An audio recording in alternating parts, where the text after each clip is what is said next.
Hey, welcome. Fugitive Watch for, let's see, what is it? The 21st of April, day after 420. Scott and Steve, Mark, all retired police officers, just going to react to what's going on here at fugitive.com. Also on our good old, what are we talking? YouTube channel, which you're watching us on most likely. Make sure you subscribe to us on YouTube. Scott, you're sporting all Mexico wear now. What's going on? You were in Mexico? Hit that like button. I was. I spent some time in Mexico because I heard about that fugitive that we're going to talk about later. He fled to Mexico. So I thought I'd go there and see if I couldn't find him. While I was there, I enjoyed a couple of cocktails and some nice sunsets. You were undercover? Yes, I was. Which Gulf did you go to?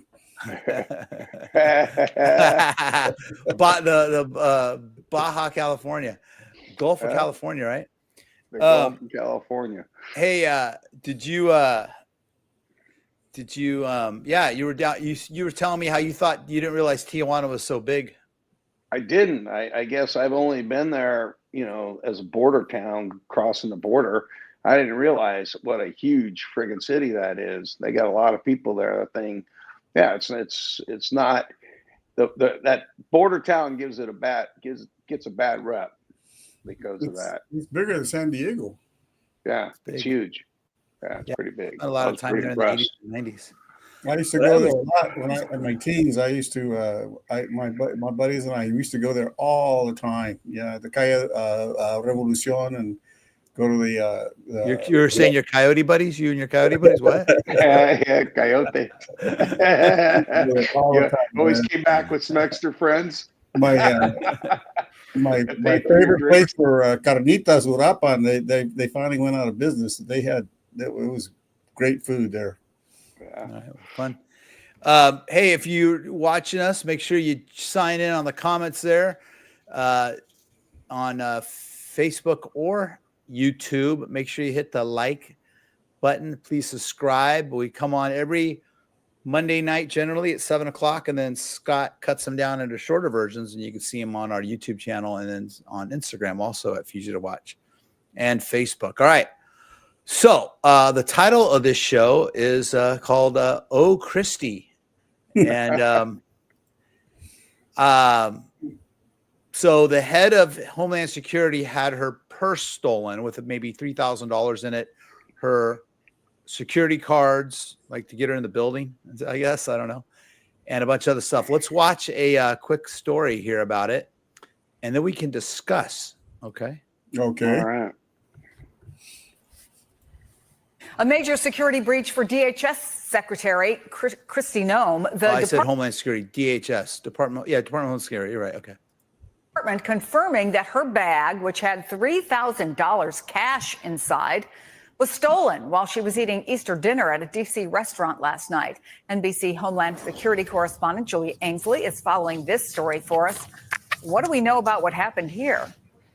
Yeah, well, Chris, it's exactly as you laid out, that she was eating Easter dinner. We understand with numerous members of her family, about 6 or 7 people present in a popular downtown D.C. restaurant. Of course, everywhere she goes is with Secret Service, but somehow in the middle of even having a Secret Service detail there, someone was able to steal her purse. And inside, you mentioned the $3,000. I think that's kind of the most jaw-dropping. We asked DHS why she had that much cash. They said that she got this out to be able to spend it on things like Easter gifts and dinner for her family. Not exactly clear why there was cash needed for that, but also her badge. And that's really where you get into the security part of this. And so we're reaching out to see if they've turned off that. MSNBC is asking those questions. I don't know if Fox News would ask those questions, though. No. I'm curious, though, why cash? I don't understand.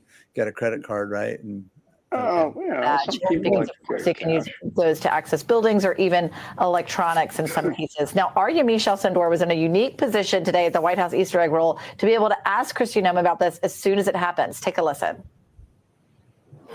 Do you have any feedback on your purse stolen? I don't think I can comment on it yet. Okay. I'm sorry that happened, first of all. That means with NBC News. I'm just concerned that you're worried about that. Yeah, no. Yeah, it's not resolved yet. Thank you. Okay. Do you know if the Secret Service has any leads on it or anything? So she said there it's not resolved yet. And we should say we've reached out to Secret Service just like we would whenever there's a security breach like this. They're referring all questions back to DHS, which of course does oversee Secret Service. But yeah, a lot of unanswered questions and some head scratching about the situation. But another question again about how people are protecting their access to secure information and how detailees are being protected. Of course, we always want to know the answers, especially after the major breach last summer against President Trump with the assassination attempt. Yeah, just to go back to the badge for a quick second, I very much remember when I got my hard pass, is what we call it, when I was White House correspondent. And I remember the senior producer at the White House basically looking me in the eye and saying, you guard this with your life. You do not lose this. You do not ever not know where it is. But they should have the ability in this case, right, to deny access. They have the electronic capability of doing that. But it is, even though it is a security concern. Yeah, absolutely. We just haven't gotten to that piece yet. She said it's an ongoing issue. I'm sure that there's a way to deny access to the building. I think it's really just surprising for people to realize this is the kind of thing you can carry in your purse. It can be stolen out of a restaurant, even with Secret Service around you. And we should say for a lot of government employees, they also use those badges to plug into computers to be able to access information. Absolutely no indications anything like that happened in this case. We're just talking about how important these pieces of plastic are. Well, okay, a couple things. Look, her access, they're not going to give anyone access to anything. I'm more concerned about how she got her purse stolen with Secret Service agents there, you know, and this is another black eye for the Secret Service. You know, the attempted assassination of the president, and then now this, and yeah, who carries cash?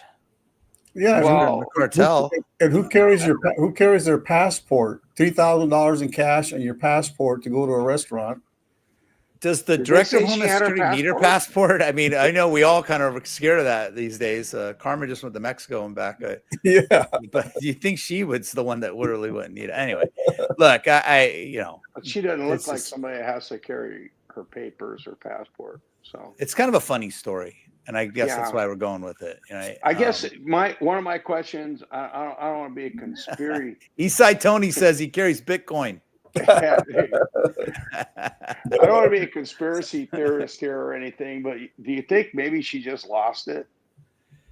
And I mean, all the years we've been cops, so many times somebody lost something that was really important, and they're like, "Oh man, I don't want to tell anybody I lost it." So why don't I just say it was stolen? So I'm just thinking, I don't know. Yeah, I don't know all the who you know, I'm sure that was purse. I mean, they got near.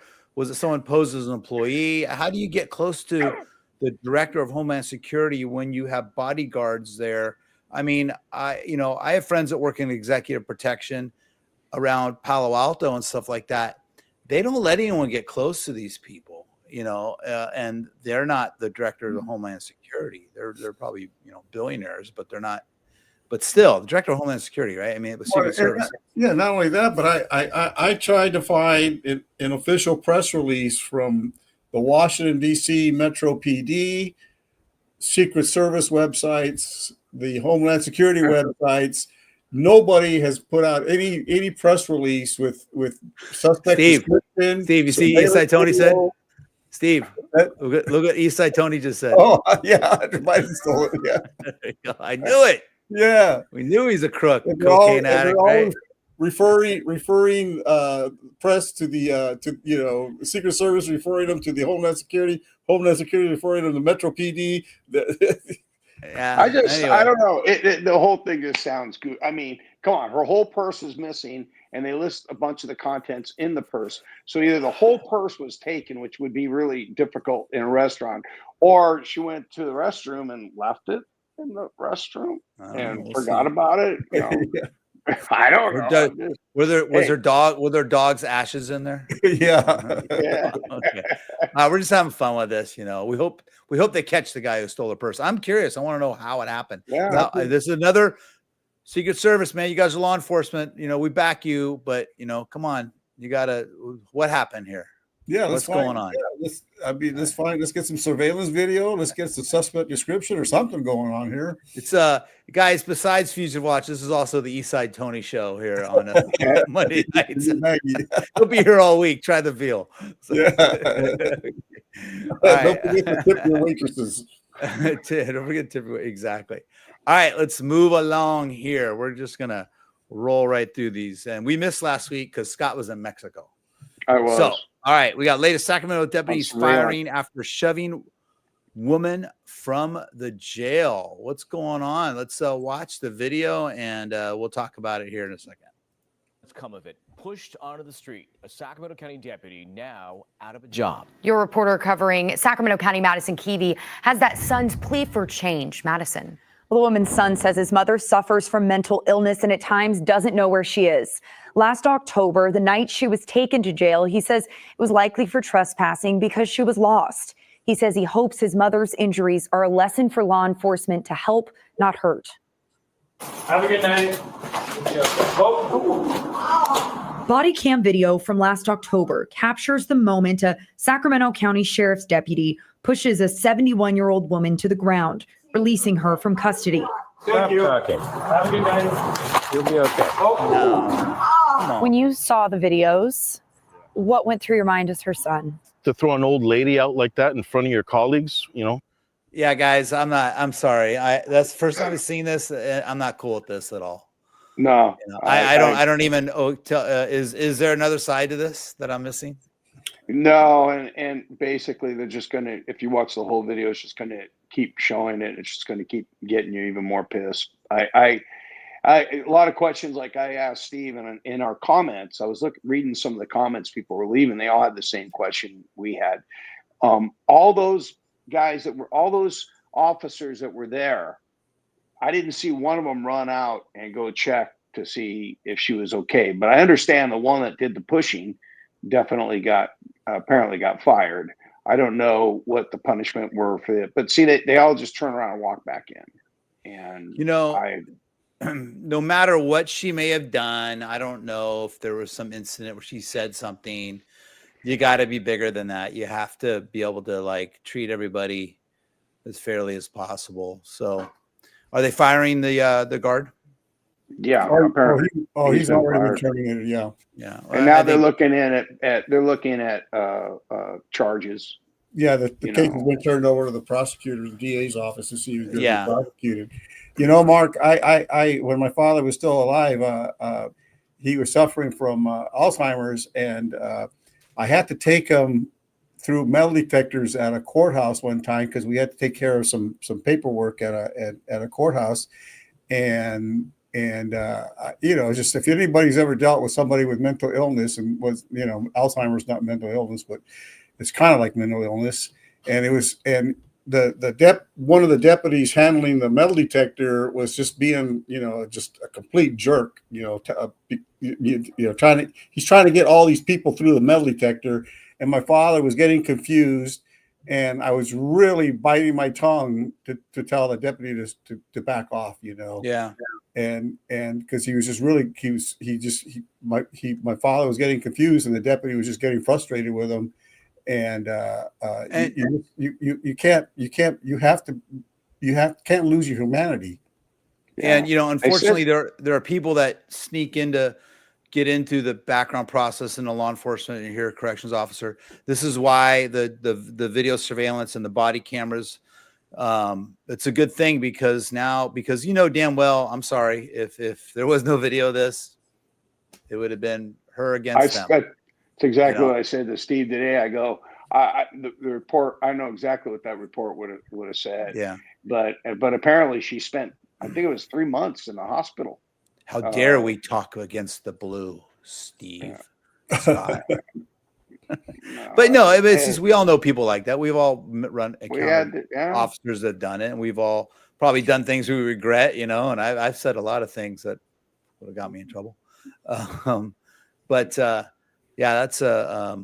just sad to see that. So yeah, it was very sad. Yeah, and the thing, he's lucky that she didn't die. A broken hip for an elderly person can be the kiss of death, Right. Okay, let's go over to Fresno Shooting out there, and let's take a look, and we'll watch it. We'll come back after we watch the video. Now with breaking news. New images released late this afternoon show the moment police say a woman held another woman hostage in central Fresno today. You can see a large knife circled in red in this photo. Police say the suspect refused to drop the weapon and an officer had to open fire. It drew a large police presence today. Units, multiple units are responding. Code 3 to Manchester for an OIS. And thank you for joining us for Action News Live at 5. I'm Margot Kim, in for Warren Armstrong. And I'm Graciela Moreno. We're live on ABC 30, Hulu Live, and wherever you stream. Police say a fax bus driver alerted an officer to a woman with a large knife just before 10:30 this morning. The dramatic incident happened at the Fax Transit Center near Manchester Center on Blackstone and Shields Avenues. Officers believe the suspect fixated on the victim as she was waiting for a bus, and they currently believe that the two women did not know each other. As police investigated, Blackstone northbound was closed for about an hour and then reopened to just one lane, where there are still traffic delays right now. Our Gabe Ferris was the first reporter to arrive on scene this morning, and he joins us now from the live desk. So what happened? There was a shooting. They killed the guy. So apparently, if you move it up a little bit, you'll be able to see what happens there. I'll go. Just tell me about it. I'm going to let it play out. So they actually shoot the suspect with the knife?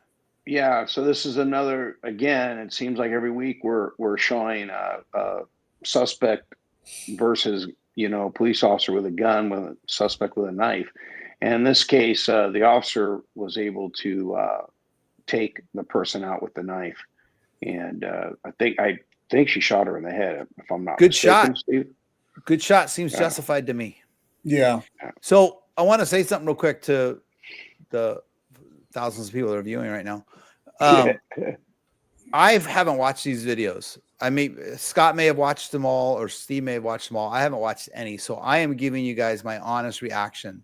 So when I see something, I'm just going with my gut, and I know that Steve hasn't seen all these and Scott hasn't seen all of these. But so this is what we're trying to do. We're giving our reactions and just what we know and what we know from our own experience, stuff like that. So when I see these videos, it's really for the first time. I mean, hell, I don't watch Future Watch. So, I mean, as a joke, laugh. No, but I do it on purpose so I can sit here and give you my honest reaction. And, but I don't know where it gets more clear than that. That's way within 20 feet, right? Yeah, you can. Now that's a good shot right there, where you see a big picture, I should say, of the officer taking the headshot. Well, it seems like another officer put in an impossible situation, having to make a decision to take a human life. That I'm sure that they would rather not have done that, but that's what you're supposed to do.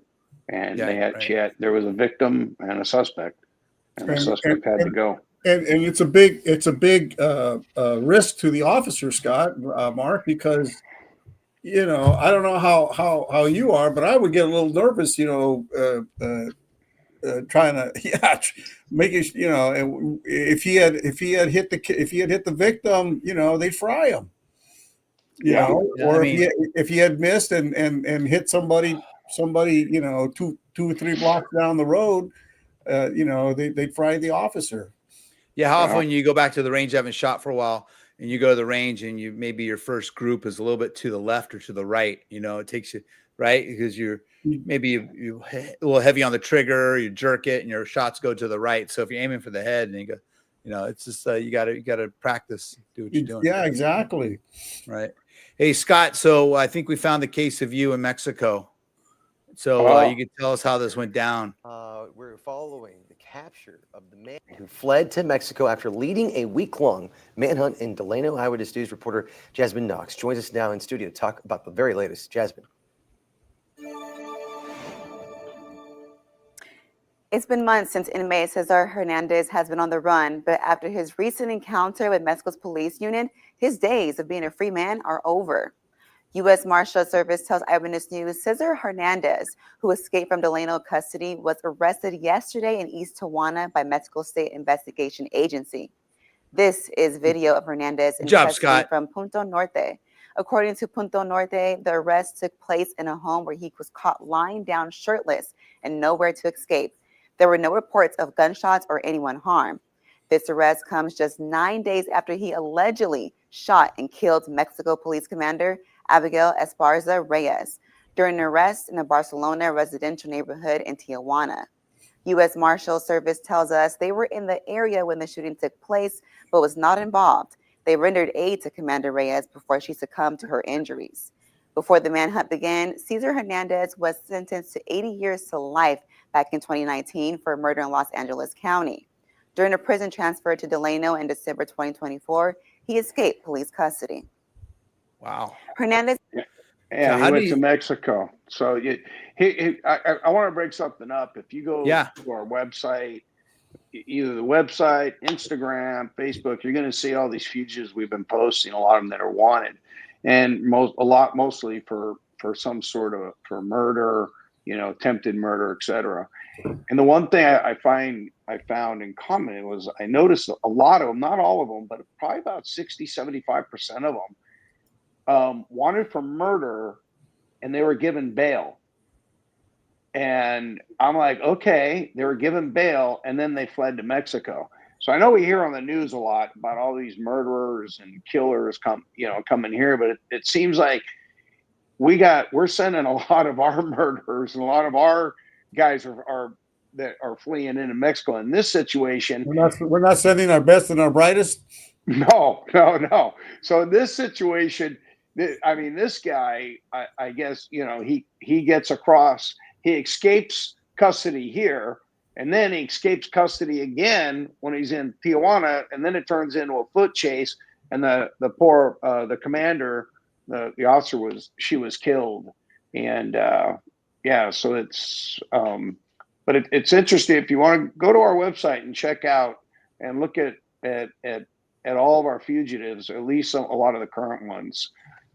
So where we've made quite a few captures in Mexico as a result of our program. We've made a lot. Tony says the cartel was just a matter of time before someone got this guy. Yeah. Well, I tell you what, a lot of these, Steve and I have talked about this before, and only because I just currently drove across the border and came back, and I always go, why do these guys go running to Mexico? Because they're not going to find sanctuary there.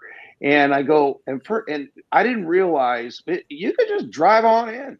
Drive on in. You ain't driving on out. Drive that stolen car right on into Mexico. Exactly. And they got cameras everywhere as you drive in, so they see you, but you're definitely not going to just drive out. So as a private investigator, Carmen and I end up a lot in Stockton. Let's watch this one. Continuing coverage out of San Joaquin County. A gun battle in broad daylight. At least 6 people are recovering from injuries after a shooting along a busy South Stockton street. And take a look. Tonight's surveillance camera video is painting a better picture of exactly what happened just hours ago. And tonight we're now hearing from the owner of the business where the shooting happened, right in front of their shop. ABC 10's Gabriel Porras has the latest updates from the scene tonight. Well, there are more than 80 yellow cones scattered across Dr. Martin Luther King Jr. Boulevard here. 80 yellow cones that mark evidence of the violence that unfolded here in Stockton. That's 80 rounds that were shot. My God. People ran for cover in the middle of the afternoon as at least 2 shooters on Friday opened fire. What goes on in my business has nothing to do with outside of the door. Bobby Wilkerson's door now shattered by the violence. He says his barbers inside were just trying to cut hair. One of my barbers was grazed, but thank God he's okay. And I want everybody to know that Frontline is a safe place to be.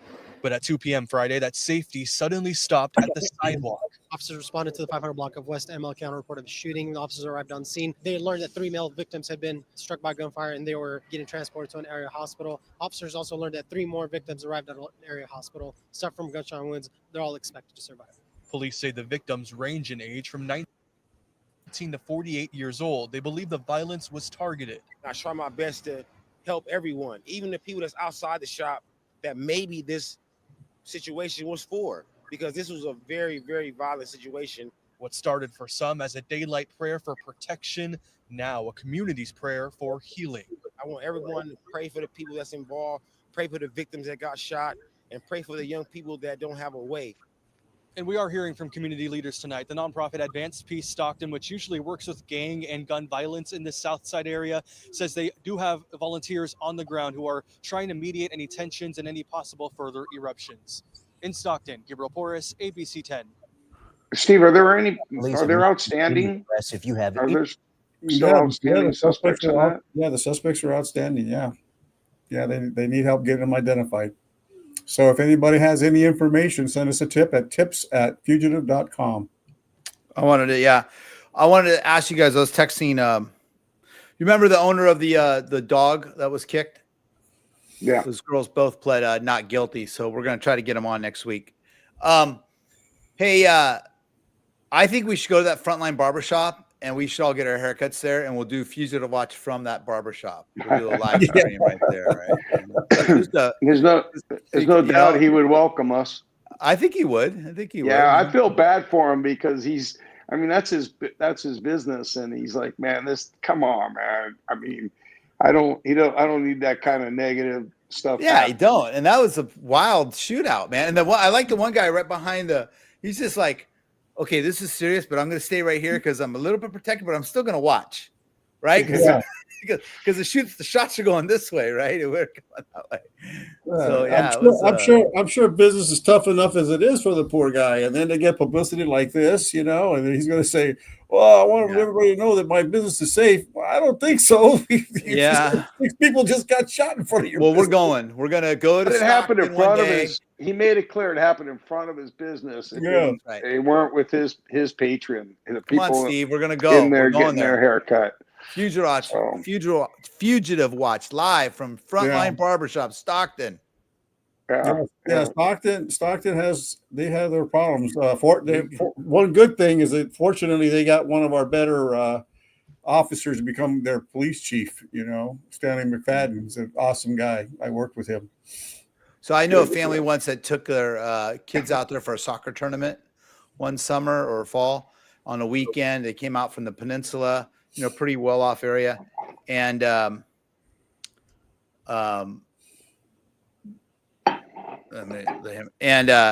Prairie Park. So they went out there and they're at that big park for the soccer tournament, and all the kids are there. So you got kids from like the peninsula and stuff, and all over the Bay Area.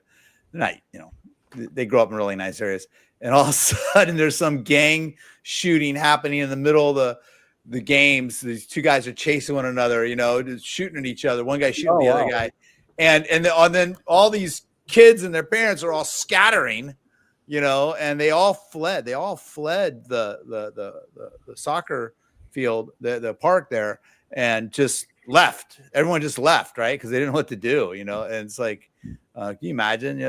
That's life in Stockton. And when I was a little kid, my mom and dad had some friends that lived in Stockton, and we would go visit them on the weekend sometimes. And I remembered that Stockton police cars were fire engine red, and it was a big deal. We would look for the police cars because it was the only time we ever saw fire engine red police cars. Right. I'm texting the owner of the dog right now. Just told him that we're at. Okay, so yeah, it's Stockton is a lot going on. I'm out there all the time for stolen vehicle cases. In fact, I got a couple more right now on the classics that I'm working.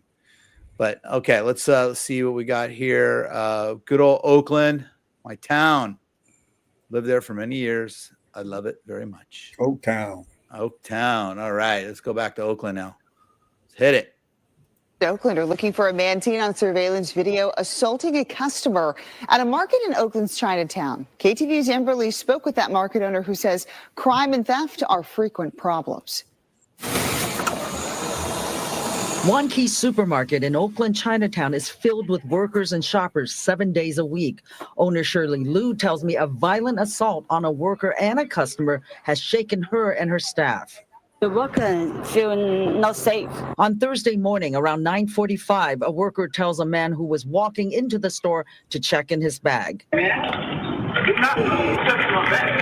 A short while later, the man attacks the worker. Then a customer in a light-colored shirt intervenes. The man throws a punch at the customer. There's a verbal exchange, and then the man appears to walk away, only to turn around and go after the customer, violently attacking him from the back. Lou says the victim is a regular customer, but she doesn't know his name. I feel so sad. I'm worried about the white guy. I'm worried about him. She says the customer suffered injuries but did not go to the hospital. I saw the blue was so many. Lou shows me surveillance video where the assault suspect was in the store a short while prior to the attacks. He loitered by the cash registers. She says he likely got into the store through the entrance where deliveries are made, but it's unknown why he left and tried to get back in through the main entrance where customers have to check in their bags. He wasn't shopping. He was getting ready to steal something. No way. Come, Mark. No, he was there to commit crime. Okay. Market owner tells me theft is an ongoing problem. Yeah, we need to check that every day. You know, some stealers so easy. Lou tells me she is determined to stay open and operate her business as she has done for 10 years. Asians aren't just victims. I really think Asians are also a champion of this community, and we're really resilient, we're really proud, and we're very determined to restore the strength in Oakland Chinatown. I'm told the worker was not seriously injured. The shop owner tells me she hopes to get in touch with the customer who was attacked to make sure he's okay. She wants the city to hire more police officers and have foot patrols in the area. In Oakland, that customer did not look like a spring chicken either. No, he doesn't. No, he took a beating for sure. You know, this one, I look, Oakland registers. She says he liked. I think this one's solvable and actually not that hard. No, somebody's going to know this guy. Yeah, someone's going to know who this guy is. Yeah, he's probably from that area. He's probably going to be hanging around. Yeah, you know, Oakland's not in as touch with the customer who was attacked. Oakland's not as big as an area like LA and New York, you know, and stuff like that. It's actually pretty condensed area, you know, in those neighborhoods. So this guy, you know, it's just going to take the right patrol cop, the right somebody who knows who this dude is, and hopefully they have an assault unit or a gang unit that's kind of looking at this and they're going to say, oh, that's going to be so and so, and then hopefully maybe they can ID him with the video, you know, because that's definitely not cool. You know, if you get caught, he gets accused of stealing. Okay, I can understand being upset if he's innocent. Just walk away. F you, I'll never shop here again, right? Yeah. But he got punked and he's upset about it. If you recognize this guy, give us a tip at tips@fugitive.com. Exactly. You can call Steve there on the 800 number. Talk to him about all sorts of stuff. And Scott too. You can text Scott at 408. All right. And tipsfugitive.com if you know who this fool is. Seriously, let's try to find this. This is one in our backyard. Yep. And kind of want to look into this one a little bit more. So, yeah. All right. You just wonder if they have more surveillance video. Yeah, it may be interesting to follow up and see what's going on. Scott, I think you need to go to Oakland, park your car, walk over there, and go start interviewing the owners and ask them about this. In fact, I think we'll send you over the camera crew, and you could do a live. Feed with the camera crew. Get what's your old cameraman's name? We'll get him out there for you. You know, he can follow. How do I get volunteered for that one? Because you used to do the live stuff back in the day. Yeah. Scott, I'm over here at the such and such. You know, on location. Yeah. I'm in Tijuana having a margarita. I did. I had a lot of them. One or two, right? Okay, let's go. All right, let's go over to. Is it Rosarita? Tijuana, Ensenada.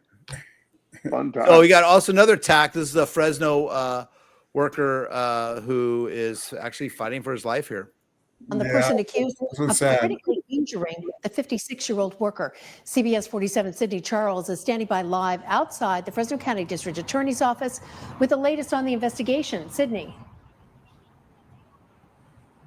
That's right, Catherine. Now, the Fresno County DA, Lisa Smith-Camp, sharing tonight that they do expect to receive paperwork from the Fresno Police Department about this case sometime tomorrow. Now, I'm also learning more about the victim. His name is Tim Smith. He was known for his outstanding work ethic and just being kind and helping out others. A Fresno worker attacked in broad daylight. Our cameras were the only ones to capture the moment Fresno police took 30-year-old Dylan Padavona into custody Friday night. It happened less than a mile from the place where 56-year-old Tim Smith was working on an electrical box in Chinatown. Police say Padavona walked up behind Smith and hit him on the head with a blunt object. Well, we do know that this was an unprovoked attack. Smith's family has stayed by his side in the hospital. This is a large family, and they're going through some very difficult times. Fresno Mayor Jerry Dyer sharing a message from Smith's wife. Rhonda wanted me to convey to all of you her appreciation for the outreach that has occurred, for the prayer, for the support. City Public Works Director Scott Mosier has worked with Smith for over a decade and says he always went above and beyond to help out. This is just a horrendous thing that has occurred with this vicious attack. In fact, the day he got attacked, Smith wasn't supposed to be there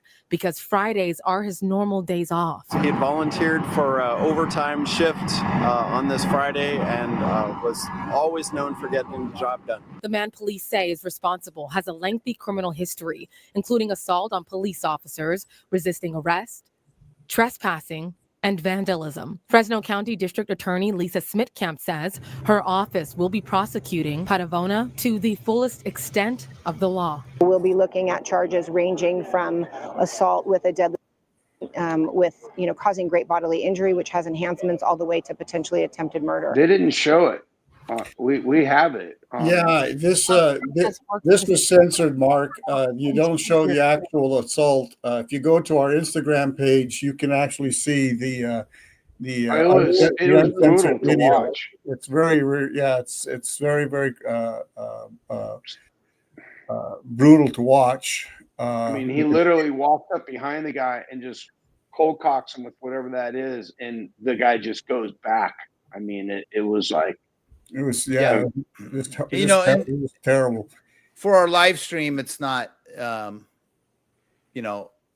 not going to do us any good putting it on there. You can watch it. Go to fugitive.com and you'll find the story on there on the front page there. But obviously, did they catch him? How did they catch him? Just by knowing who he was, or no? They actually did a grid search, and I think that within an hour they found him a couple of blocks away and took him into custody. And still no motive, no interaction. This guy was just standing there working on this box. Yeah. And right, but you know what I mean? Like maybe the day before there was some. Look, I'm always gonna throw it out there. I know it pisses. Yeah, we don't know. I don't know. Was there a day before where the guy said something to him, or the guy may have said, "Hey, can you step away from me?" and the guy took it personally or something like that, right? But there's no justification. Absolutely no justification to. Absolutely not. Absolutely not. You're right. You're absolutely right. I'm just wondering if there's any history between them at all. Yeah, in my book, it's an attempted murder. And I believe the DA did file attempted murder charges on him. Good. Right. Good.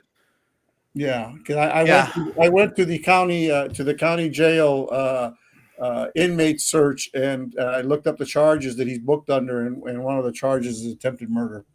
Right. Okay. Good. That is crazy. Crazy. All right. This is the Idaho police officer. Knife-wielding autistic teenager. Man, we've seen this a lot, haven't we? Tonight, outrage after multiple Idaho police officers opened fire on a teenage boy with autism. Officials in Pocatello say a neighbor called 911 Saturday evening reporting what they described as a man who seemed drunk threatening two people with a knife. Pretty drunk. He's just running out with a knife and falling over, and I think he was shouting now. The family says the boy, Victor Perez, is 17 and has autism and physical disabilities. They hope police would de-escalate the situation. Instead, video shows officers approaching, telling the teen to drop the weapon. He moves toward them, and they open fire from the other side of the fence seconds after arriving. What the heck? What was that? 9 bullets. They took 9 bullets out of that kid. He died twice. They bring him back, and now I got that. He had brain damage, and now we have to handle that. Pocatello's police chief defending his officer's actions. We know this incident has deeply affected the community. The full picture requires careful review of all facts and evidence. This shooting's now under investigation. Family members say they're not sure if this teen is going to survive. Trevor Alt, ABC, New York. What? Unfortunately, he did pass away, the boy. He did. Yeah. And I know we're going to sit here, and again, we're going to want a Monday morning quarterback that. And just based, if all I had that video, I'm just going to tell you that if I walked up and there was a fence between me and him, and I had the ability to back up, I'm going to do that before I'm going to shoot the guy. And also, I'm going to hope that somebody has some form of less lethal, something, a beanbag gun or a taser or something. I had a really hard time when I was watching that, and I just want to share something that on a positive note. It's not nothing positive about that, but I think it's Sacramento started a program, and I think what they're doing is they're allowing families with autistic kids to register their children, and they're putting them in a database. And when they put them in that database, when their name pops up, the officers are immediately told that this is Joey. Joey it doesn't like crowds. And if you scream at, if you yell out at Joey, Joey will lose control. And they kind of are giving parents a chance to register this. And the last time I saw this, it was I was pretty impressed with it, and that the police department has enacted this. And I think it's something that every agency, I know I would have been great because I know I've been to those calls. I went to calls and I had no idea if I was dealing with a guy that was on drugs. And especially when I was a younger officer, you just assume that they're on drugs or they're drunk. And then you find out that's not the case. So I hope these other departments can adopt such a program, and I hope that catches on. So yeah. Kudos for that department for what they're doing. I'm sitting here from my office chair watching the video. I remember these headlines. I didn't watch it because I knew we were going to talk about it, and I wanted to watch it, react to it live. And what I'm watching is the kid with this big old knife, well within the distance, okay to shoot someone. But like you, Scott, I saw that fence, and I really thought, what is the danger to me? And being the officer. And I mean, I guess he could throw it. But we all know the reality of that, just from being around. But like Tony says, how do you verify? He's also had. How do you verify ID? Is what Tony's saying. He also has cerebral palsy, and was walking like what did you call that, Scott? Like a sloth. He was moving. You could see him. He was just so slow and stumbling because of his cerebral palsy, and the sister was yelling at the officers that he's special needs. Right. And remember was it Mario Woods, the guy at San Francisco PD? They all shot. Was it Mario Woods, the homeless guy, San Francisco PD all shot? Was that his name? The black guy with the knife, and like 6 officers shot him a few years ago before COVID. Was his name? Yeah. And it was another thing where it's like all the officers are shooting. Again, I wasn't there. But that one there, one taser would have handled that whole situation. He stabbed somebody previously, though. Did he? He had already stabbed an innocent bystander. Yeah. I also, and again, I'm just devil's advocate, guys. Just, you got one officer shoots and then another one shoots, who shot, right? It's a tough situation. Yeah. I don't know what I would have done, but having this nice, safe perspective that I have here, I like you, Scott. I saw the fence and I go, okay, what is the, backup, right? It's like my friend said, we talked about the other day, the Vietnamese potato peeler that looks like a knife to the rest of us. I had one officer from San Jose PD tell me, an older officer might have said, hey, even though it was a good shoot, and nothing against the officer did it. I was not in that situation. I guess my point is these are tough and there's no easy answer with any of this. And I feel sorry for the kid, the family, and the officers. They didn't become police officers to do that. They became police officers to fight real bad guys. Right. And Right. it's sad. Yeah. It's really sad. Well, I'm sure there will be thoroughly investigated, critically reviewed, left, with a fine-tooth comb, and we'll see what happens. Okay, let's keep going here. I'm gonna keep these shorter ones going. We have angler goes after a 22-year-old boater. I have not seen this one. Hey, bro, please. Apologize. Oh, I'm sorry, bro. I'm sorry, bro. You're gonna cuss me? This video from Southwest Florida is going viral. It's been viewed more than 8 million times. It shows a boat captain arguing with a young fisherman and then climbing onto his boat. Other anglers are upset and say this isn't the way it should be. And now even the Coast Guard and police looking into this video too. Fox 35's Genevieve Curtis joins us live tonight near Punta Gorda. So Genevieve, talk about some rough waves out there. This video is really hard to believe. I mean, definitely not calm on the high seas out there, guys. This viral video has gotten millions of views. The police, FWC, and the Coast Guard all now investigating this boat rage incident, and it really has the angler community fired up. I'm out here all the time, bro. It's a 4-minute video making serious waves, catching the eyes of at least 8 million viewers. All right, bro. Bust me out. The rage on the water video is taken from the boat of a young fisherman, Gage Towels, along the coast of Punta Gorda. A charter captain of another boat pulls up and has words with the young fisherman over some perceived light issue earlier in the day, which appears to be a case of mistaken identity. The charter captain becomes more aggressive, then threatens to beat up the fisherman, and then jumps into his boat. Bro, I'm a kid, bro. Please. The younger fisherman repeatedly asks him to leave and tries to calm down the situation. There was some violence there. That guy was coming on that boat. My boat's a 2011 24-foot Avenger. Captain Kevin Little is a Tampa Bay area captain who has spent 25 years chartering his own boat. You do see more and more of this rage on the water and people. Okay. Scott, you got a boat. I've had a boat. I'm seeing white boy rage there. I'm sorry, like white privilege, white boy, golf bro, upset about something that like this is taking it way too seriously. First of all, get the fuck off my boat. First of all.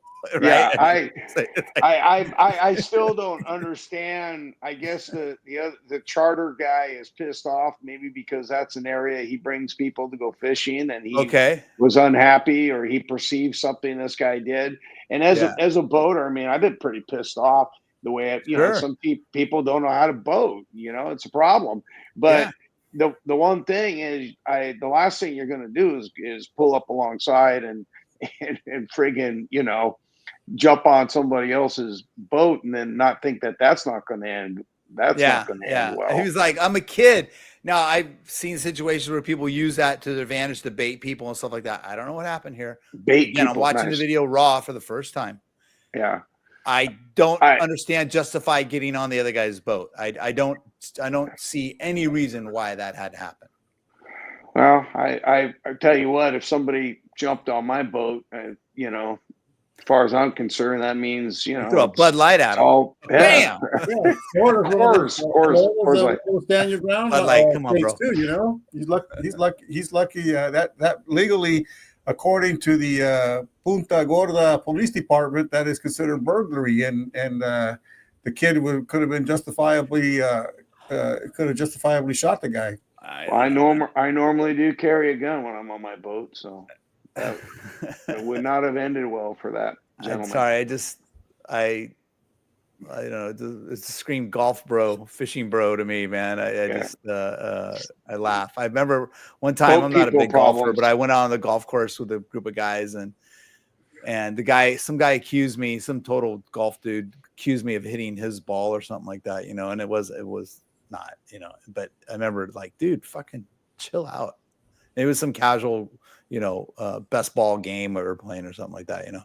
I just can't believe that I just watched that one time right now, and it's been watched 8 million times. I just watched it once, and I wouldn't recommend anybody else watch it. I didn't see anything in it that. Well, it's the audacity, I think, is the thing. The guy steps on the kid's boat. Yeah, if you watch the whole video, I watched the entire video, and it was totally unjustified. There's just no justification for the guy's behavior, in my opinion. Yeah. Well, so what happened to his boat when he jumped? If that captain jumps off of his boat, and then what happened? That's what I was saying. It's like, get him out, you know, a couple hundred yards from his boat, and then push him off. You know, be on my boat now. You know, it's like, what the hell? Well, the kid said he was so afraid of this guy that he was going to jump in the water, you know, himself. Right. And the police department eventually, let's see who got involved. It was the police department, the Fish and Game people, and the Coast Guard. All got him. They're all conducting their own investigations. Wow. And he got booked for burglary and assault, I think.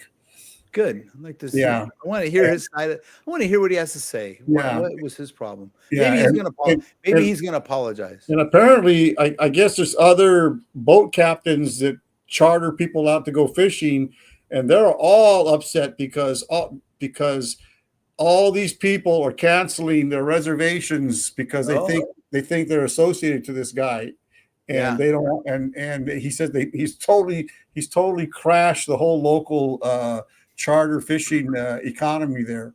Well, the kid who has the boat, you know, if we would like to come do our live stream from your boat.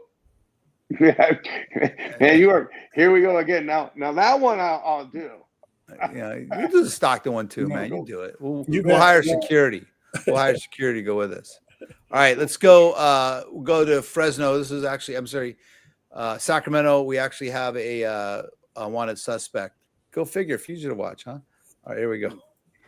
We're also following some breaking news out of Sacramento at this hour. A homicide arrest warrant has been issued for a man police believe is responsible for the murder of Angelica Bravo. This all started back in July, almost 9 months ago to the day, July of last year.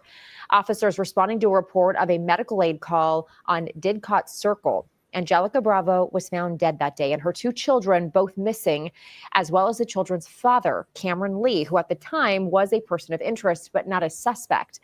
The search for Lee and Bravo's 2 children led investigators to Mexico, where Lee's car was found in Ensenada last summer. Sacramento police say they now have a homicide arrest warrant for Lee. They are still working to find those 2 children. So Ensenada. And what's Steve? Any word on this at all? No. Again, if you have any information of where they can be located, send us a tip at tips@fugitive.com. Please, we'd like to find these 2 children before they get hurt. Yeah, and then here we have another one running into Mexico. I don't know where are they going to go. There's too many of these stories end where if I can't have them, you know, nobody can have them, and they wind up killing their children. It's just we don't want that to happen. children at the center of an Amber Alert out of Riverdale are safe with family tonight, thanks in large part to teens who spotted them in Utah County and called police. News specialist Sarah Martin joins us live now. She spoke with those teenagers. What did they have to say, Sarah? These two 16-year-olds from Springville were among the first callers Monday night. They said it was nerve-wracking, but they saw those two little kids and knew they had to help. Oh, it was pretty surreal. It was intense. Anders Holm and Dustin Pine are 10th graders. Monday night, Dustin was helping Anders deliver a promposal. When on their way home, they spotted a white truck pulled over. Like, right after we saw them, we turned and his Amber Alert went off. In the spotty Canyon service, the alert came through almost 2 hours after the initial message. Riverdale PD were looking for an adult man and 2 small children. Like, wait a second, you need to pull over.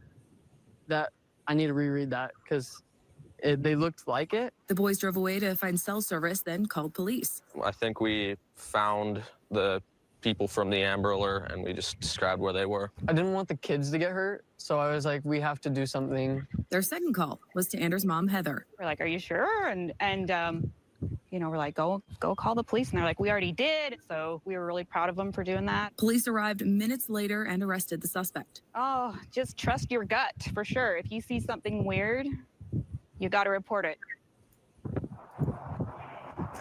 I asked both mothers what they did to make sure their sons were prepared to speak up in a scary situation, and they both told me they got really lucky with 2 great kids. And don't worry, Anders' prom date said yes. Reporting live, I'm Sarah Martin, KSL 5 News.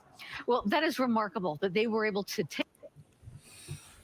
See something, say something, Mark. Hooray for Amber Alerts. Yeah.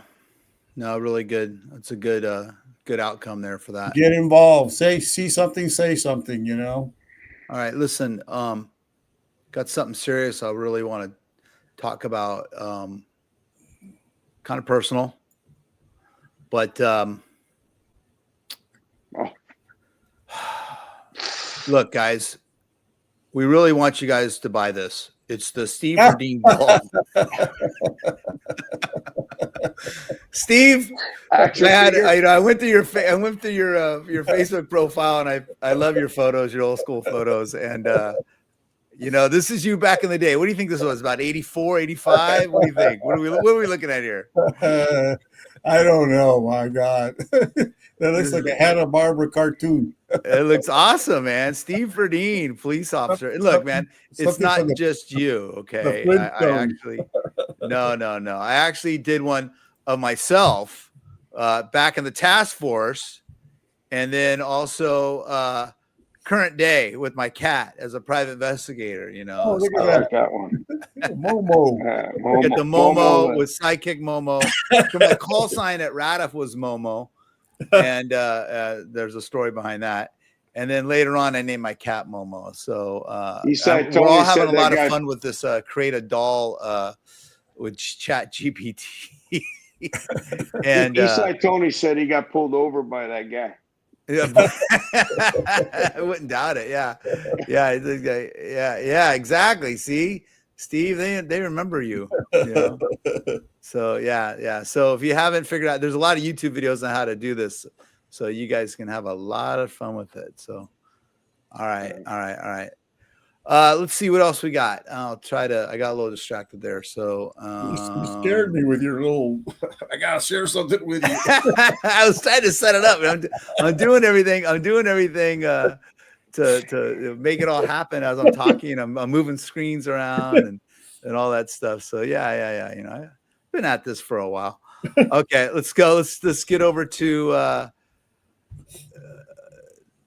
This guy, I don't know, the president's involved and plot assassinations, murder of his parents. What the hell's going on? I have no idea what this is. Let's watch it.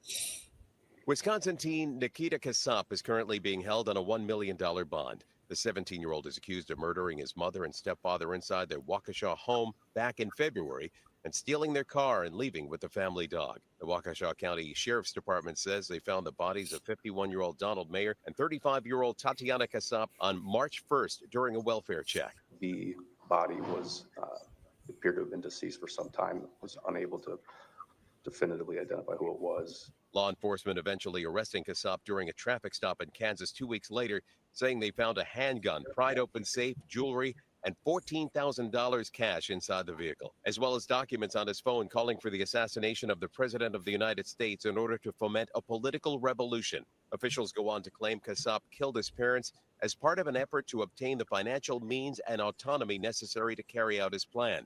According to federal documents filed in court, Cassap shared the views of an extremist neo-Nazi group. The FBI describes the group as a satanic cult whose goal it is to incite chaos and violence. Cassap is facing 9 felony charges, including 2 counts of first-degree intentional homicide, but prosecutors hinted there could be more charges. He has not entered a plea. His next court appearance is set for May 7th. So this is the typical, of someone who's obviously been brainwashed, whether it be for some religious purpose, overseas, like a ISIS type thing, or in this case, our own domestic terrorism we have here. This reminds me of the kind of the mid 90s Oklahoma bombing type of situation. Just someone who, they get sucked into young those kid cult twisted with these ideas. way of thinking. They just work themselves up into a frenzy. They get involved in these rabbit holes and just convince themselves of this nonsense. Yeah. So and again, fortunately, he was caught in a garden variety everyday traffic stop. That's right. Those are the best way to catch people. That's how Timothy McVeigh was caught after he blew up the federal building in Oklahoma City. That's right. And so when these departments, Denver and some, when they start taking away the cops' ability to do the minor traffic violations, doesn't mean you have to write people tickets, but you can stop them, see what's going on, start asking questions. The good officers are going to ask questions and find people like this. But if you're not allowed to pull someone over for their tinted windows or missing a front license plate or expired registration because, maybe they can't afford it, all these way progressive views on who you can stop, but you can't stop. When you tie your officers' hands, you're going to miss stuff like this. So again, I'm not saying you have to write tickets. I'm just saying, but you do have probable cause, reasonable suspicion, enough of it there to pull someone over, ask what's going on. Right now, license plates are a big deal. In Texas, they're going to get rid of paper plates. They're actually going to get rid of paper license plates. They're going to make the dealerships sell cars with hard license plates on them. They can still be counterfeited, but not as easily as these paper plates are counterfeited these days. Right. California is behind on this, and maybe 4 or 5 years from now, we'll get on board with this too, because right now the bad guys are just switching license plates out or creating their own license plates or buying them off someone, and they're rolling around with these plates that can't be tracked or can be discarded. And so it takes good officers, and I know officers, and if I was a police officer, I'd be having a field day with that, stopping everything that moves, with the wrong type of license plate on it, just to check people out. All good, you match, good. If you run they run for you, well, there you go, right? You stumbled onto something. Yeah, back in the 70s, Mark, a chippy made a car stop on a van down around 101 and Julian Street, and he's walking up to the van, he hears bang and a gunshot, and as it turns out, make a long story short, they walk up on the van, and the guy had killed himself, the driver, and it turns out that the van was a converted dungeon. And I guess the guy figured, this is it, I'm going to get caught, and he committed suicide rather than going to jail. And they go to the guy's house, and they find in his basement, he's got a dungeon in his basement, and he's one of these people that they make these horror movies out of, that kidnaps women and tortures them and kills them, all from a traffic stop. Yeah, traffic stops are powerful tools. Again, don't have to write everyone a ticket. Okay, listen, I've saved the last 3 stories are all critical incident debriefings. These are longer videos, so I'll probably fast forward on these videos from Scott and Steve's direction as indicated. Again, I just want to say I personally haven't watched any of these videos. So when you watch me react to this, you're watching me react live as a retired California Highway Patrol officer. I don't know if Scott has seen all these. I don't know if Steve has seen all these, but we're going to watch at least my live reaction and let's see what's going on here. This first one's Jacksonville Sheriff's Department. I'm assuming this is Florida, not North Carolina. No. And what are we looking at here? I don't know Sheriff which one this is because I fast forwarded through a couple of these. Jacksonville Sheriff's Office. Our agency has prepared this briefing consistent with this administration's commitment to openness, transparency to the public that we serve. Now, the Chief of Professional Standards will deliver the currently available information pertaining to this incident. I'm Mike Schell, the Chief of Professional Standards for the Jacksonville Sheriff's Office. Today, we are releasing information regarding an officer-involved shooting that occurred in the parking lot of an apartment complex in the 3700 block of Toledo Road in Jacksonville, Florida, on March 30th, 2025. This information will provide you with a better understanding of what happened, as well as what was known to law enforcement prior to the incident. It is important to remember that when investigating an incident like this, detectives must often interview numerous witnesses, review many hours of video footage, and analyze a significant. Okay. Yeah, you can been convicted of domestic fast forward it if you want. He was Mark. placed on probation. So basically, it's 911 call. Jacksonville, right? Domestic what's the violence. location of your emergency? Yeah, the officer responding to a domestic violence call, and they see the suspect in the parking lot as they arrive. So you can fast forward it to the body cam if you want, Mark. There you go. 10-4, he's right there. Give us 10-33. I'm going to ask you to stop it at one point, Mark. I can point something out. Ask for 10. Hey, let me see your hands. Let me see your hands. Get on the fucking ground right now. Get on the fucking ground. Shots fired. Shots fired. Shots fired. Back, tap, bang. So that's the part that, Mark, right there. So when he walks, when you watch all the different body cam positions, as he walks up, that guy points the gun at him.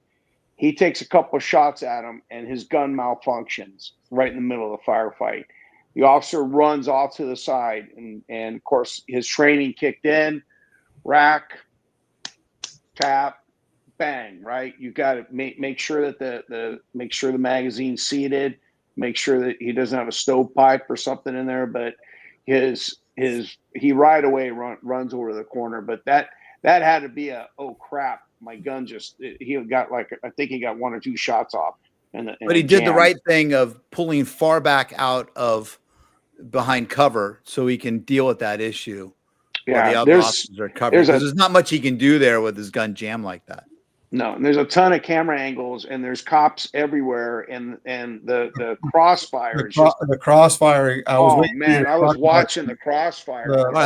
All the police officers commenting on this on the original video were all of them talking about the crossfire. It was just let's watch it. Get on your fucking face. All right, so here we go. They've highlighted the gun issue. He's got a cop behind him. He's got 2 on this side of him. There's a firearm there. This is what the cops are seeing. Look at him. He's just and you're gonna see him raise it and point it. Yeah, there you go. Yeah, there we go. I'm gonna say good shoot. Yeah, and it's a miracle that the officers did that. There's another officer right behind him. I know, but what are you gonna do? You're still gonna take that shot, right? Because you got no choice. Next, you'll see a portion of the video footage captured by.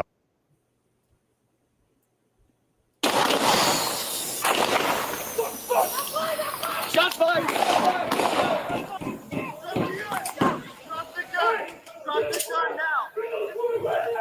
Where is he? You see him? Kind of want to go back to that a little bit. So this is the other video here. 10-4, he's right there. Give us 10-33.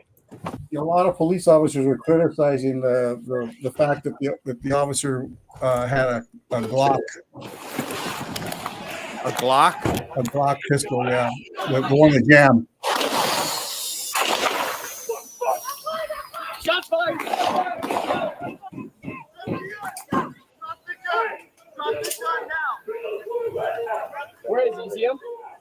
You see him?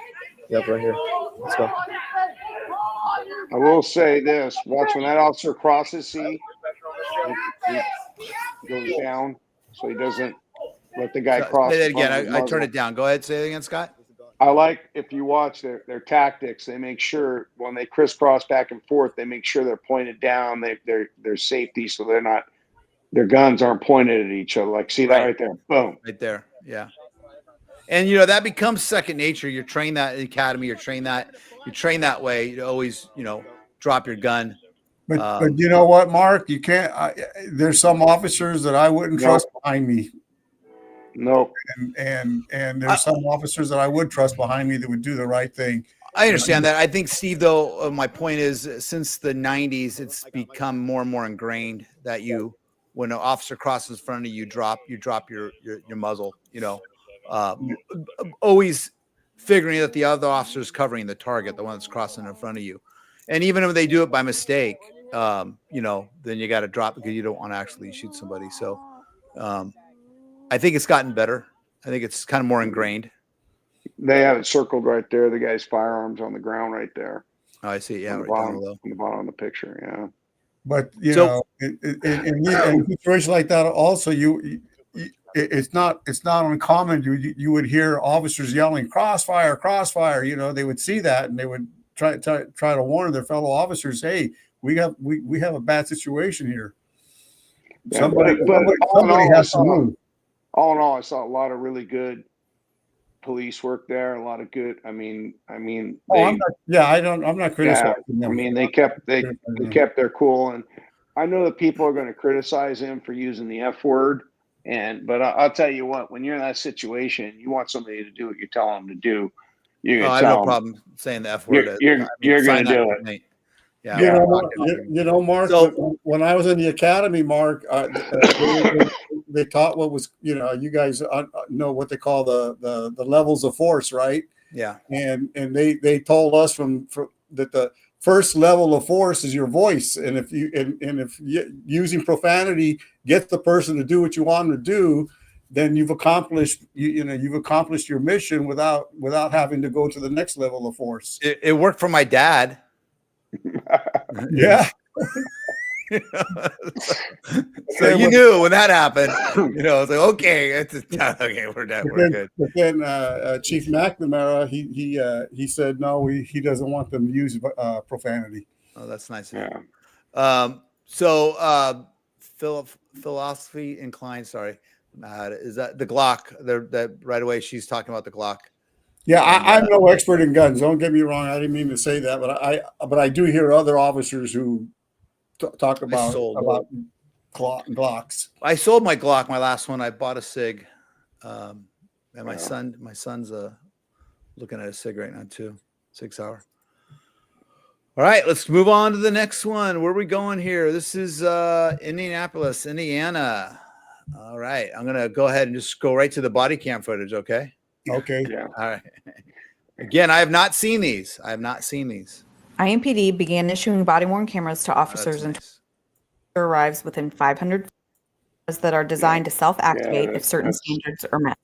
Feet of a dispatch drone. All that. Okay, so this is Let's get to the action. Is this it? Either the body-worn camera self. Keep going. That's all hoopla. Keep going. All the hoopla, huh? Yeah, you want to pause it there for a minute, Mark, and I'll is that our? Hey, Tony, is that our? I think it's a Chevy. It's not. Tony says it's not an Ultima. Just so that's Ultima guilty. Just to paint you the picture, Mark. Lawrence Police Department. I guess Lawrence is a city adjacent to Indianapolis. They're trying to make a car stop on this car that you see up ahead there, and the guy he drops off a female passenger and then he takes off. So Lawrence Police Department is chasing the guy, and then they go into the city of Indianapolis, and Indianapolis PD gets involved in the chase, and so that's where the shooting gets in. So you kind of short circuit. So there. Tony says Chevy Malibu equals suspect. Also, Tony, back when we were on patrol, if you had a Raiders bumper sticker, you were automatically, that was probably to pull you over. Okay. So That's just something to think about there. Okay, let's watch this. Lawrence, can I get second car in a rush? So this is the Lawrence Police Department here. Get back in the Right car. the advanced auto parts.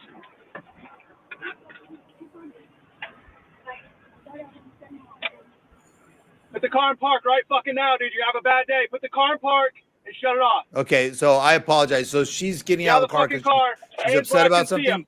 She's worried about him. Yeah, I'm not sure we what don't know what her story was, but in a second you're going to see that car take off like a, and the chase is on. Answer, I can see him.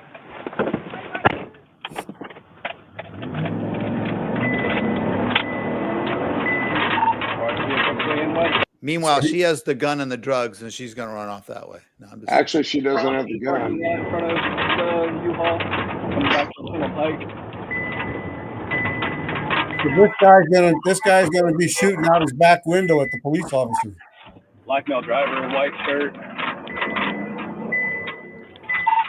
Coming out on the 3-8 westbound. I don't think you had a chance to put a seatbelt on.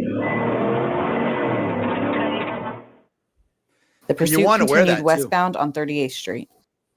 As seen in the LPD dashcam video, Mr. Roberts fired multiple rounds, circled in red. It's pretty intense. I like how they call him Mr. Roberts.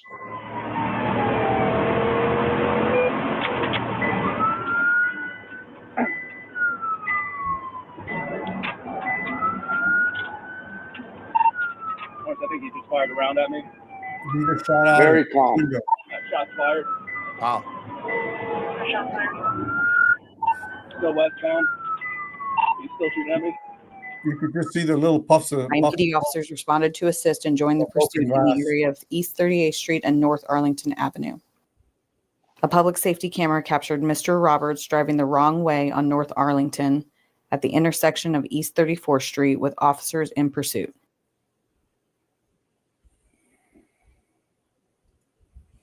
Yikes. Ugh.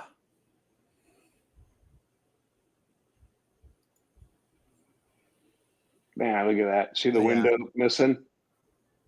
Mr. Roberts. Mr. Roberts. Come on. Mr. Roberts. Oh, Jesus. As Mr. Roberts drove south on North Arlington Avenue, LPD Officer Gordon stated on the radio that Mr. Roberts fired more shots.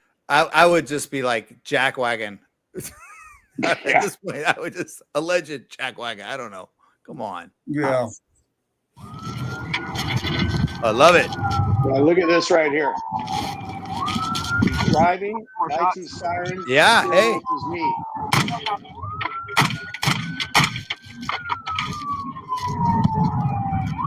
I was impressed when I did that drinking coffee. Mr. Roberts drove east on East 30th Street. LPD Officer Gordon fired his rifle again.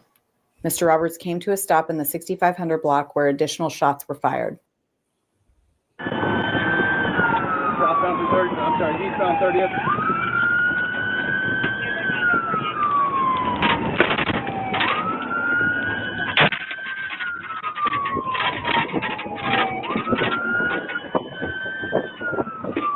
Goes on for, he chases this guy for a long time.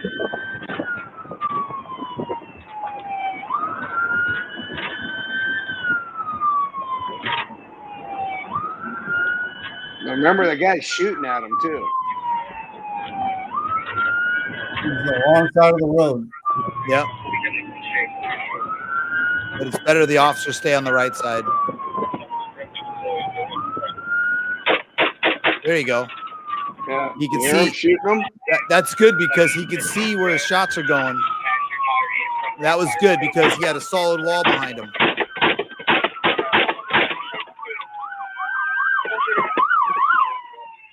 Whole lot of shooting. Officer Gordon was firing his rifle. But did you see that he saw that his background was the solid wall of that warehouse, right? So it was a good time to actually take the shots. Again, my first time watching this. LPD officer can be heard on the radio saying that Mr. Roberts continued to fire at officers. Officer Gordon exited his vehicle and continued to engage Mr. Roberts.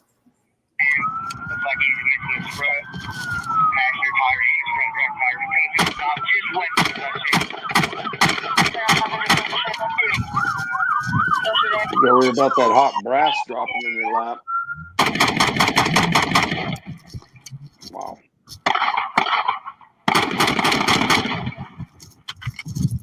Control 229, officer involved Look at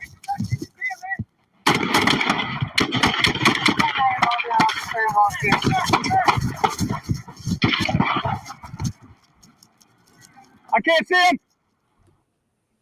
Is this officer some sort of combat vet? Because that was, I don't know, man. sustained, you know?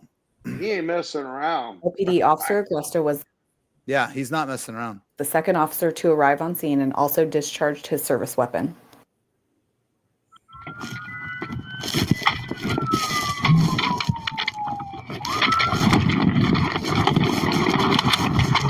These guys are on.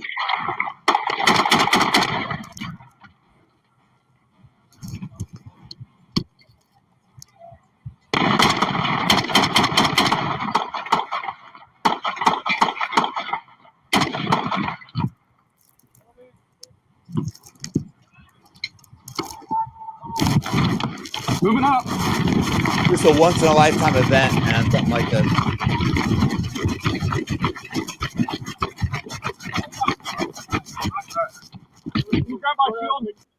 IMPD Officer Duckett exited his patrol vehicle and discharged his service weapon along with LPD officers Gordon and Agresta.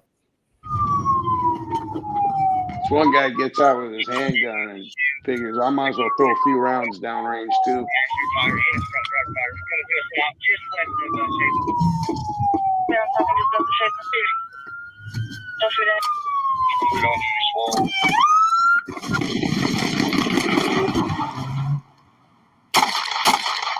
Gotta get 2 shots in. Yeah. He wants his 2 weeks.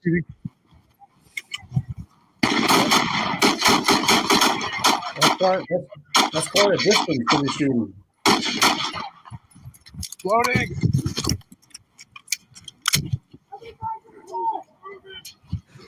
That little loading thing. I don't know if there's anyone there that could have hurt him, but that's just his training.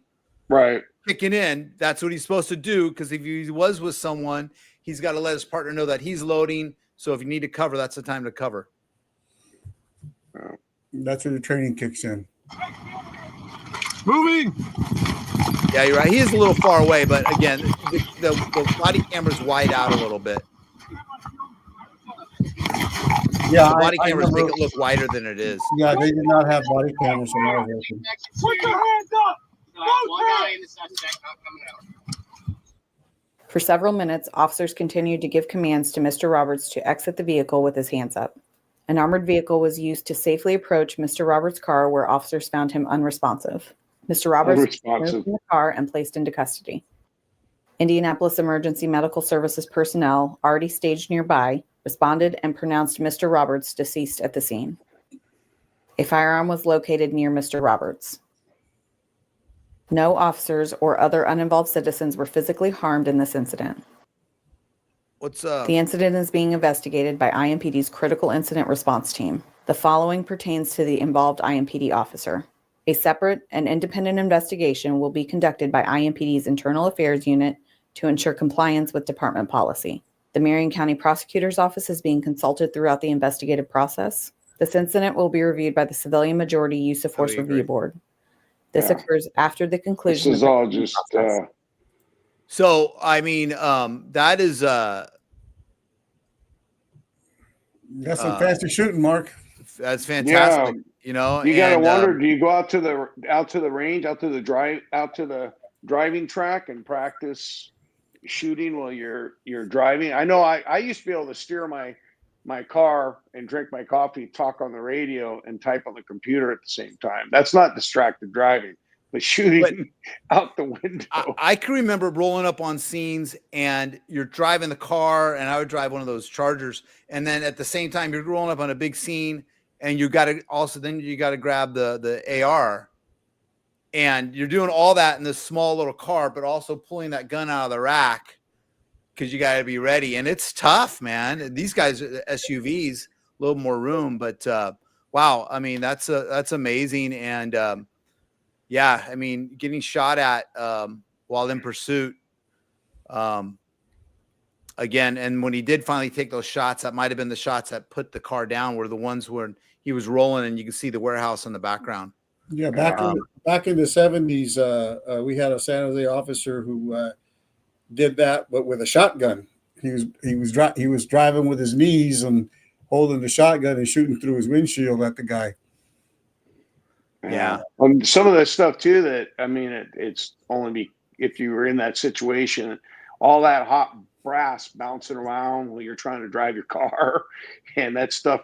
You know, we've all you've had it where it ends up going down your shirt or down your guy shooting next to you, and his brass goes down. But this guy is probably so pumped on adrenaline. But you know what? Good. I mean, he stayed so calm.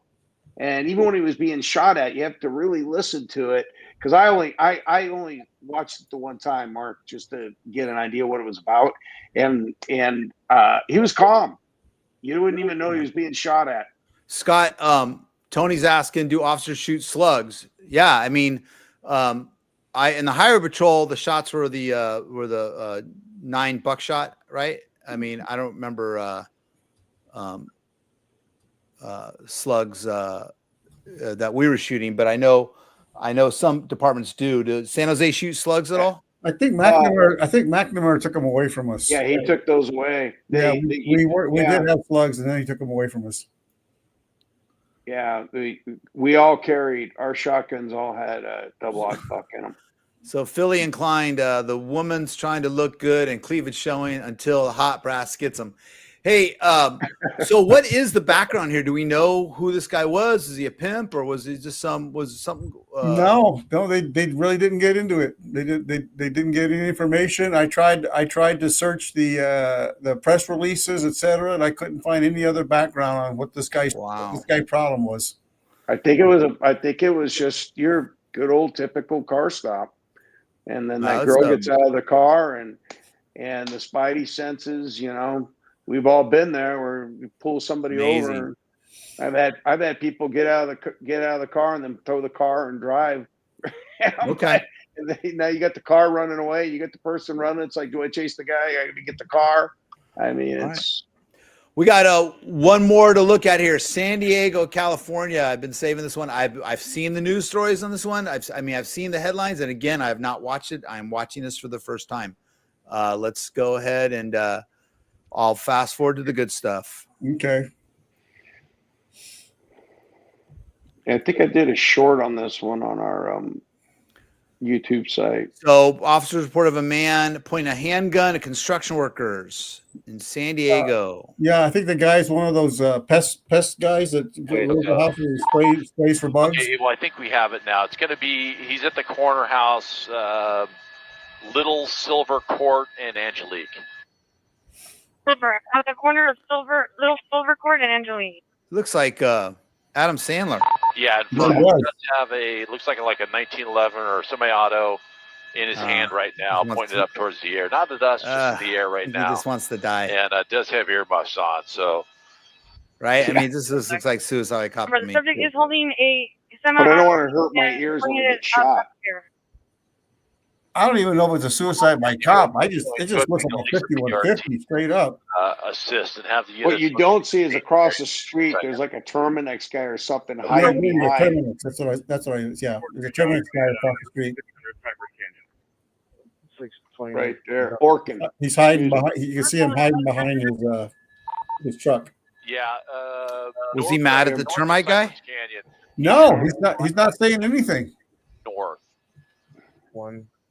The first floor parking structure. Subject in the driveway pointing north. 11:45. I've been getting some bug spray out. Guy that is knelt down behind his truck directly across the street. So as long as we have a react team that's prepared to evac this guy, it is not safe for him to move just yet.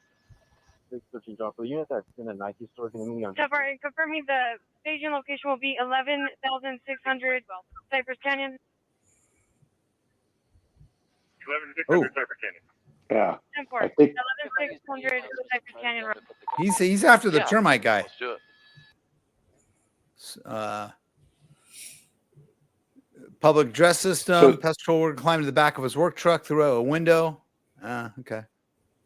Yeah. So they're going to show where their react team starts getting all set up, and you'll see some. Just for officers responding.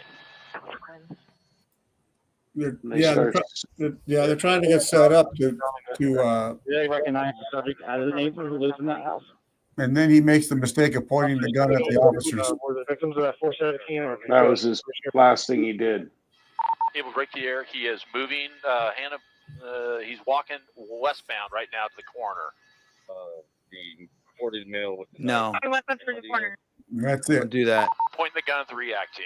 The old Weaver stance there. for any potential victims of either stabbing or 417. No. That's Yeah. it. Oh, That that was all she wrote. Yeah. And these are the react team where you don't really see too much because the body cam's right on the front, but they're setting up in a yard. You taking left? I got right side of the tree. You got left. Yeah, you can't see anything else, Mark. That was it. Well, I mean, it's amazing It's though, so all the footage, now these days we can go back and look at all the different camera angles, and what a perspective we have that we didn't have years ago. We mean, can look at see each officer's angle. We're getting the footage of the snipers and the SWAT team here. Yeah. It's really something, showing people what's going on. Yeah, he did not survive that. Tony, I think that was a helicopter. I definitely think that was a helicopter. Yeah, They said the helicopter used a public address system to try to talk to the guy. Yeah. So the guy wasn't responding. He didn't say anything to anybody. wow. So that was crazy. That was Yeah. crazy. All right. Well, listen, that was pretty good. What We had state a lot was that? going on. What state did that happen? Because It was we San haven't Diego. That was San Diego. Oh, That so was that's San Diego, not yeah. that's not one of your states, Steve. Where Oh, it's not one of any fool can carry a gun state. No. Okay. Hey, real quick, guys, for you watching, make sure you hit the like and subscribe button. And we appreciate you guys tuning in. Tony, Eastside, Philly inclined, because I can't say the big word. And if you need a private investigator, you can check me out at Hinge Investigations or Stolen 911. Doing a lot of child custody besides all the car stuff that I'm up to right now. I haven't updated the car stuff in a while. And then also you can find Scott and Steve at fugitive.com, also on this beautiful YouTube channel. We want everyone to go to YouTube. So Scott has been cutting a lot of these down. So like this hour and 32-minute show we just did, Scott's going to cut those down into smaller videos and put them on our YouTube channel. And they're hit and miss. Some of them take off and some of them don't. Yeah, Mark, we want to remind all of our viewers that any of the fugitive stories you see on any of our platforms, they're to be considered innocent unless proven guilty in a court of law.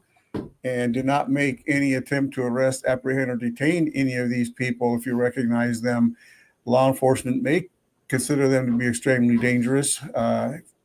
Send us a tip at tips@fugitive.com or call us at 1-800-9-CAUGHT. That's right. Hey, we appreciate Tony and Philly Incline. Appreciate you guys following us. We don't know where Greg's at. I don't know where Frank's at. Don't know where Carmen's at. Don't know where some of the other regulars are at. But also, we're following what's going on with the case of our Pittsburgh ladies kicking the dog. Apparently, they pled not guilty to kicking the dog. even though it was on. We're going to have him on next week too, with us talking about that case. And I do kind of want to find out more about that guy in Oakland. I think we should figure out who that guy is and maybe work that a little bit. I'm going to dig something like there. Thank you, Philly and Klein. Loved input. Tony, I know Scott was in Mexico and Steve overslept, and I was working this child custody case that I'm on. So Scott, I told him to go ahead and he looks like the president. He's got that little orange tinge to him now. He got a lot of sun out there in Mexico. God, yeah, Mexico. I was gonna do the show from Mexico, but with a margarita in my hand, staring at the sunset. Oh, Mark, he was there. He was in Mexico when the earthquake hit. Also, really? I asked. I had just drove. We had just drove up. We were sitting in a restaurant, and I was looking because my friend took us to this restaurant. So you had to go up a ramp and then go up another ramp. I mean, there's no ADA approved stuff over there in that area, right? And I was just looking. I was like, man, this thing looks a little. Well, it's probably pretty sturdy. It's cool. So we're sitting outside over a beach. And so we're on a platform eating lunch, and all of a sudden it starts moving. And my first thought was, I thought maybe there was a gordito, somebody big is walking around. So I started looking around, and then we all look at each other and go, oh, earthquake? You thought there was a thunder thighs walking by? There's a bunch of those doll. Remember, there's a bunch of those doll videos coming out of people making dolls of different people within their group and stuff. So, hey guys, thanks a lot. And again, Tony and Philly and Klein, thank you very much. We'll see you guys next week. We'll be back next Monday, and then maybe we'll be popping on some more. All right? Yeah. All right. Good night. Bye-bye.